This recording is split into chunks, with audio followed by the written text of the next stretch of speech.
बिस्मिल्लाहिर्रहमानिर्रहीम। आज हम chapter number 2 kinematics class 9 physics के कंसेप्चुअल क्वेश्चंस सॉल्व करते हैं, इसको समझते हैं। First conceptual question is it is possible that displacement is zero but not the distance. Under what condition displacement is equal to distance. क्या ये possible है कि डिस्प्लेसमेंट ज़ीरो हो और डिस्टेंस नहीं, और वो कौन सी कंडीशन है जिसमें डिस्प्लेसमेंट और डिस्टेंस इक्वल हो। तो इसमें जो मेन आइडिया है वो हमारे पास डिस्प्लेसमेंट और डिस्टेंस है। What is displacement? Displacement is the shortest distance between two points and distance is the actual path covered by a body. तो इसका आंसर है yes, it is possible that displacement is zero but not the distance. When an object move in a circle and complete one round trip, its displacement is zero. यहाँ पे देखें हमारे पास ये एक circle है, इसमें ये पॉइंट A है। एक बॉडी यहाँ से स्टार्ट होती है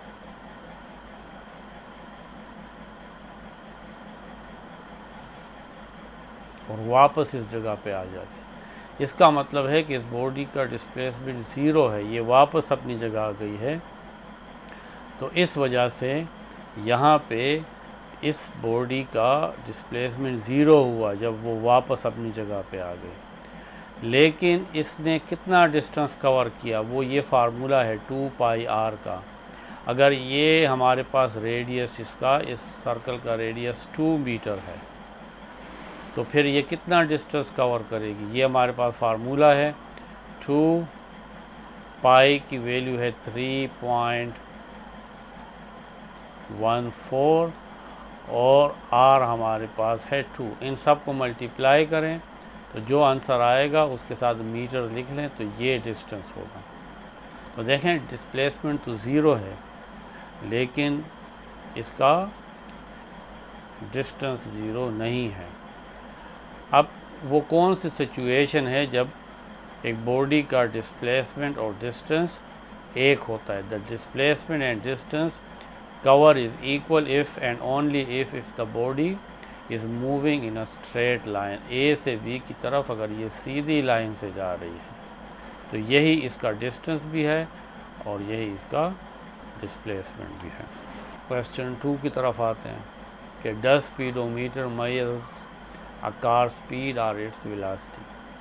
Speedometer measures a car speed or its velocity. Main idea इसमें definition of speed and velocity है। स्पीड का फार्मूला है v is equal to distance cover by body in unit time. ये डिस्टेंस का फार्मूला है। और वेलोसिटी का formula है, इसके ऊपर हम इस तरह वेक्टर का निशान लगा लेते क्योंकि velocity is a vector quantity और वो होता है डिस्प्लेसमेंट डिवाइडेड बाय टाइम। यानी स्पीड में हमारे पास सिर्फ ये होता है कि बॉडी जो है वो किस रफ्तार के साथ जा रही है, और वेलोसिटी का मतलब है कि बॉडी जो है किस रफ्तार के साथ जा रही है और किस डायरेक्शन में जा रही है। स्पीडोमीटर गाड़ियों में इस तरीके से जो एक डायल सा लगा होता है, ये डायल जो है इसके ऊपर 0 से लेकर 200 तक 220 तक इस तरीके से नंबर लिखे होते हैं। इसके ऊपर इस तरीके से वो नीडल जो है वो मूव करती है। तो ये हमें सिर्फ बताता है कि बॉडी की रफ्तार क्या है। This speedometer only shows that what is the speed of the body. It can not show us that in which direction the body is moving.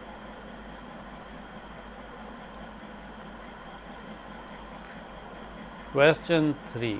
Is it possible for an object to be accelerating and at rest at the same time? क्या ये possible है कि body rest में भी हो और उसमें acceleration भी हो। तो इसमें जो मेन आइडिया है वो ग्रेविटेशनल एक्सेलरेशन है। अब यहाँ पे हमारे पास एक बॉडी है, अगर हम उसको ऊपर की तरफ फेंकते हैं तो उसकी स्पीड आहिस्ता आहिस्ता कम होना शुरू होती है और एक जगह पे आके उसकी स्पीड रुक जाती है, यानी उसकी फ़ाइनल वेलोसिटी या फाइनल स्पीड क्या होगी, ज़ीरो होगी, 0 मीटर पर सेकेंड। इनिशियल उसकी कुछ होगी, हमने उसको किस रफ्तार से फेंका तब वी आई इनिशियल, उसकी कोई रफ्तार होगी, हमने उसको फेंका। अब हमें पता है कि जब हम किसी बॉडी को ऊपर फेंकते हैं तो हर सेकंड में उसकी रफ्तार कम होती है, क्योंकि इसमें डिसेलरेशन है और वो कितनी है, g is equal to -9.8 metre per second square.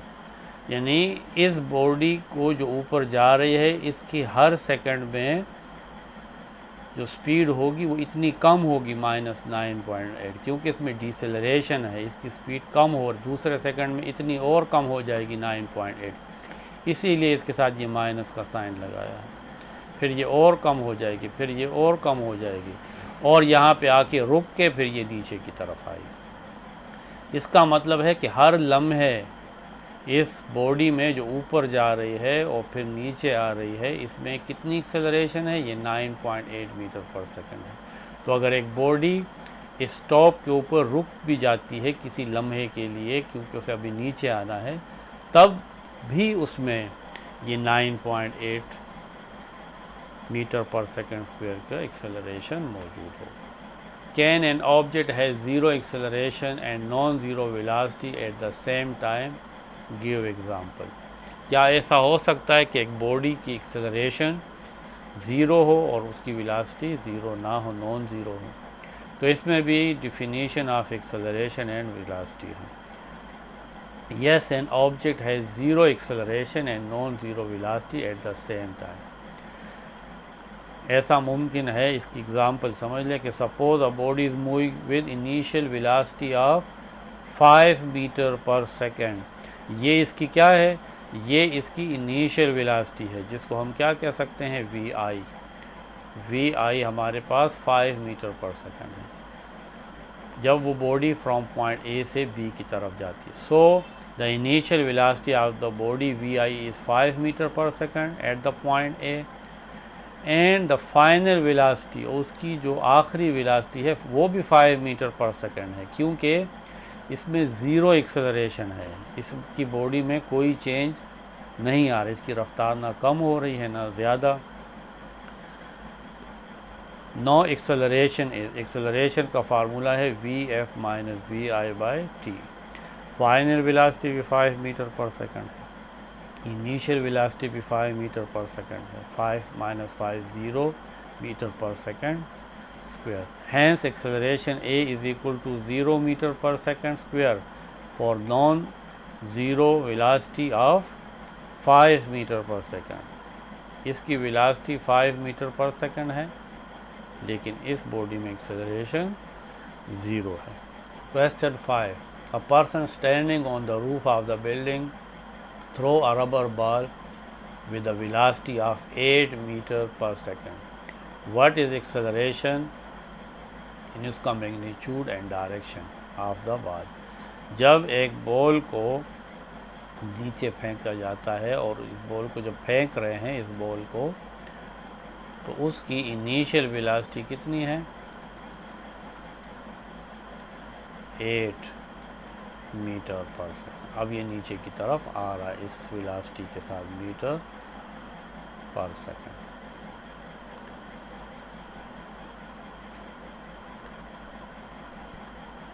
तो इसमें एक्सेलरेशन कितनी होगी? अभी हमने पढ़ा है कि जब एक बॉडी नीचे आती है तो ज़मीन उसको अपनी तरफ अट्रैक्ट करेगी, और इसकी इनिशियल वेलोसिटी तो 8 मीटर पर सेकेंड है, लेकिन उस बॉडी में एक्सेलरेशन कितना होगा,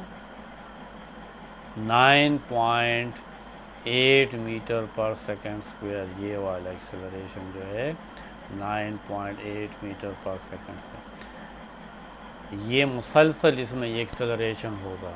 बॉडी को तो हमने 8 मीटर पर सेकंड से नीचे फेंका है, लेकिन क्योंकि ज़मीन की जो ग्रेविटी है उसने इसमें एक्सेलरेशन प्रोड्यूस कर दिया है, और वो एक्सेलरेशन कितनी है 9.8 मीटर पर सेकंड स्क्वायर। जब बॉडी को हम नीचे फेंकते हैं तो इसमें ज़मीन जो है उसकी ग्रेविटी एक्सेलरेशन प्रोड्यूस करती है, और वो एक्सेलरेशन कितनी है 9.8 मीटर पर सेकंड स्क्वायर। इस एक्सेलरेशन के साथ ये बॉडी जो है ज़मीन की तरफ आएगी, इसलिए इसकी इनिशियल वेलोसिटी तो 8 मीटर पर सेकंड है, लेकिन इसमें एक्सेलरेशन कितनी होगी 9.8 metre per second square. Describe a situation in which speed of an object is constant while the velocity is not। ऐसी क्या सिचुएशन है कि उसकी बॉडी की स्पीड जो है वो यूनिफॉर्म होगी लेकिन वेलोसिटी नहीं। स्पीड क्या चीज़ है? A body cover distance in a unit time, लेकिन वेलोसिटी क्या है? A body cover a distance in unit time in specific direction. अब आप यहाँ पे देखें, आपके पास ये जो फिगर है इसमें अगर ये बॉडी इस तरह सर्कुलर पाथ में रिवॉल्व कर रही है यूनिफॉर्म स्पीड के साथ, इन इसकी स्पीड कम ज़्यादा नहीं हो रही, लेकिन क्योंकि इसकी डायरेक्शन देखें, पहले जब बॉडी यहाँ पे होती है तो बॉडी यहाँ पे है। अब अगर इस बॉडी को यहाँ पे सीधा छोड़ दिया जाए, इसको घूमने ना दिया जाए, तो ये इस डायरेक्शन में जाएगी। अगर बॉडी इस तरह घूमते हुए आ रही है और यहाँ पे ये जो घूमने के लिए सपोज़ यहाँ पे कोई रस्सी है,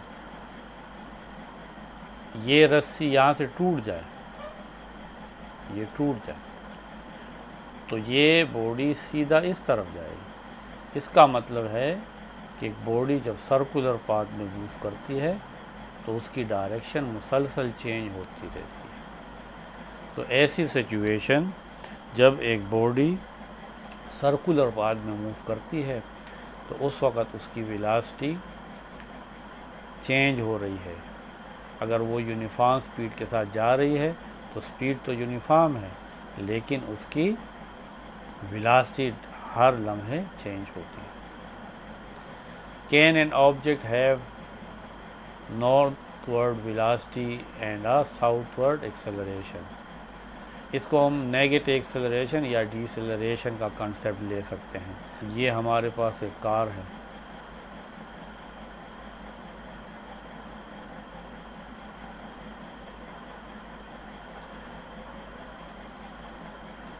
ये इस डायरेक्शन में जा रही है, ये इसकी क्या है, ये इसकी वेलोसिटी, और यहाँ पे ब्रेक अप्लाई होते हैं। जो ही ब्रेक अप्लाई होंगे तो ये गाड़ी जो है या आहिस्ता आहिस्ता इसकी स्पीड कम होगी, यानी ये बॉडी जा तो आगे की तरफ है, लेकिन इसकी स्पीड क्योंकि कम हो रही है तो इसमें जो एक्सेलरेशन है वो बैकवर्ड डायरेक्शन में है, नेगेटिव एक्सेलरेशन है, ये बॉडी रुक रही है। तो ऐसी सिचुएशन जिसमें बॉडी नॉर्थ की तरफ जा रही है, ये आप इसको नॉर्थ समझ लें, और उसकी एक्सेलरेशन जो है वो साउथ की तरफ है, ये तब हो सकता है जब इस गाड़ी की वेलोसिटी कम हो रही हो या इसमें ब्रेक अप्लाई हो रहे हो, ये रुक रही हो। Yes, an object have northward velocity and a southward acceleration when a body is moving toward north and gradually its velocity decreases. Now the acceleration deceleration produced will be in southward direction.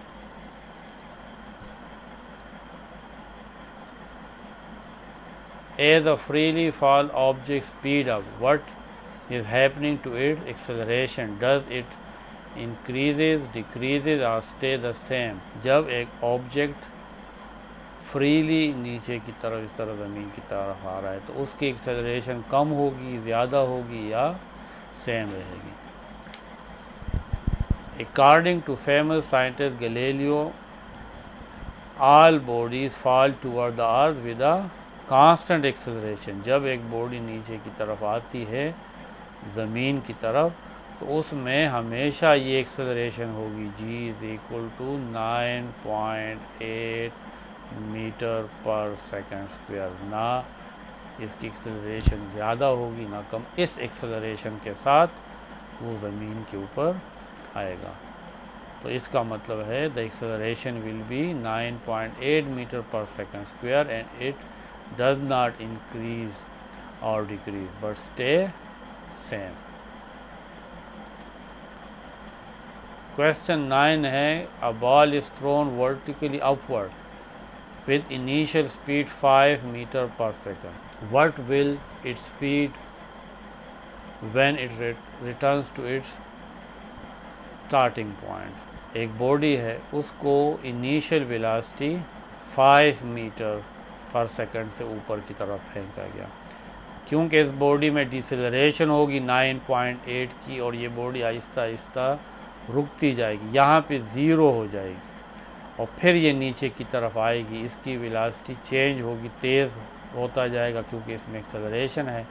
तो जब ये वापस अपनी जगह पे आएगा तो इसकी स्पीड यही होगी, फाइनल स्पीड भी यही होगी। कितनी? 5 मीटर पर सेकेंड।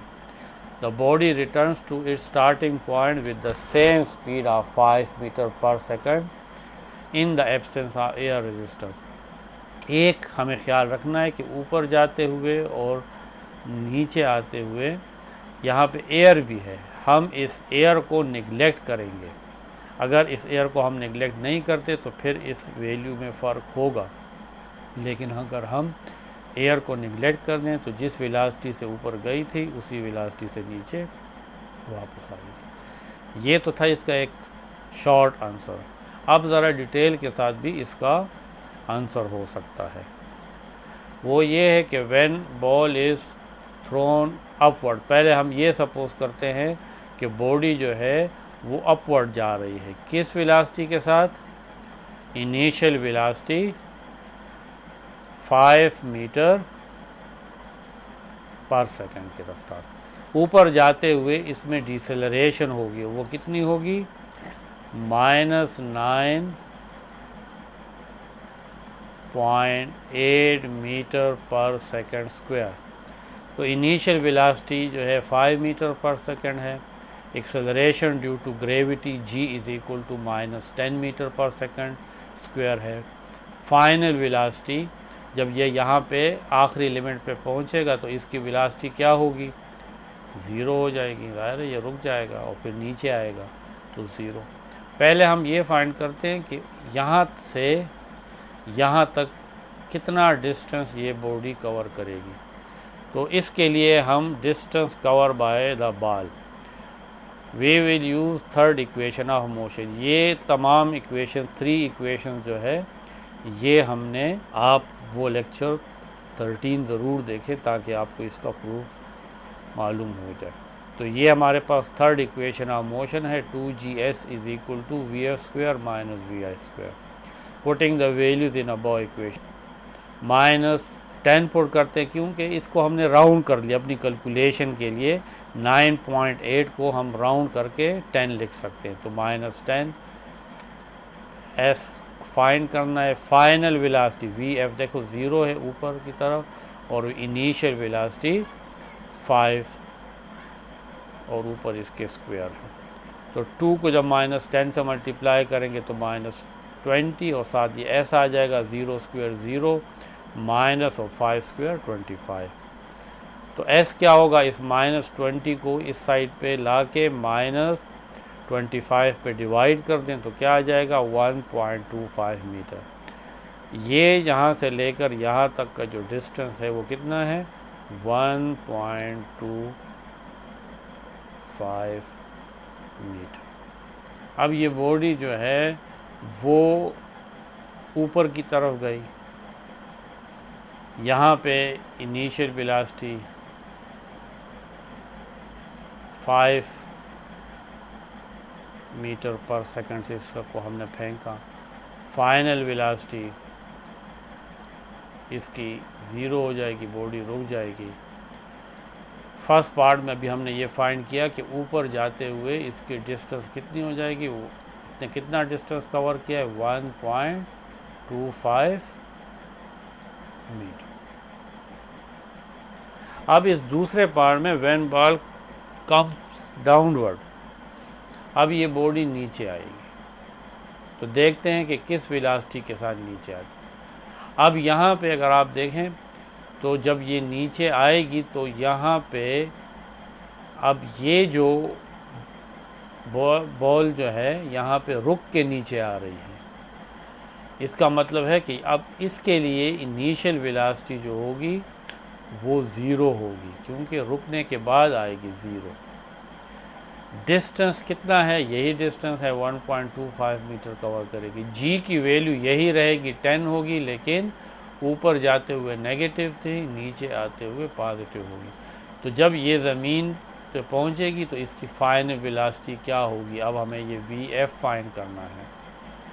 तो ये डिस्टेंस भी गिवन है, इनिशियल वेलोसिटी 0 है, G 10 metre per second square है, फाइनल वेलोसिटी फाइंड करेंगे। Again we use third equation of motion, 2GS is equal to VF square minus VI square. Putting the values in the above equation, 2G की value 10, S 1.25 is equal to final velocity find करनी है minus initial 0 है, 0 का square जो है उसके ऊपर square है, तो 0 का स्क्वायर 0 होता है, इसलिए इसको नहीं लगाया, इसे 0 ही आएगा। इन तीनों को अब आपस में मल्टीप्लाई करते हैं, 2 × 10 × 1.25, इससे हमारे पास 25 आता है, is equal to VF square, taking square root on both side, इसका भी स्क्वायर रूट लेंगे और इसका भी स्क्वायर रूट लेंगे, तो V ये स्क्वायर और स्क्वायर रूट आपस में कैंसिल हो जाएगा, यहाँ पे VF हो जाएगा, ये VF है, ये VF हमारे पास, और 25 का स्क्वायर रूट 5 आता है, तो 5 मीटर पर सेकंड, यानी जिस स्पीड से गई थी उसी स्पीड से वापस आएगी अगर हम एयर रेजिस्टेंस को नेगलेक्ट कर दें।